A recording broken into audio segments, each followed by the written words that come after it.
ఒక గర్భిణీ స్త్రీ మీద చేయి చేసుకున్నాడు, కడుపు మీద కాలితో తన్నాడని కేసు పెడితే ఇంకొక వైసీపీ నాయకుడు బయటకు వచ్చి అతను జనసేన నాయకుడు అని చెప్పి దాన్ని తీసుకొచ్చి రాజకీయం చేయడానికని చెప్పి ప్రయత్నం చేసే పరిస్థితి.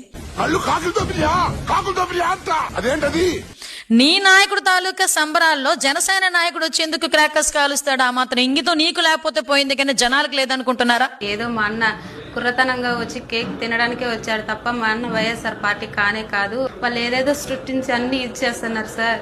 ఊరికే మా అన్న అసలు వైఎస్ఆర్ పార్టీనే కాదు, అసలు పక్కా జనసేన. మా అన్న టాటో కూడా వేయించుకున్నాడు ఇన్స్టాగ్రామ్ లో, అన్నిట్లోనూ మా అన్న జనసేన ఫోటోసే పెట్టినాడు. కానీ పక్క పవన్ కళ్యాణ్ గారు ఫ్యానే సార్ అతను. ఇంకొక వైసీపీ నాయకుడు బయటకు వచ్చి అతను జనసేన నాయకుడు అని చెప్పి దాన్ని తీసుకొచ్చి రాజకీయం చేయడానికని చెప్పి ప్రయత్నం చేసే పరిస్థితి. కంపట్లేదా మనకి? మిమ్మల్ని అడుగుతున్నా, కంపట్లేదా మనకి? వాళ్ళ గురించి ఎంత తక్కువ మాడితే అంత మంచిది, వదిలేండి.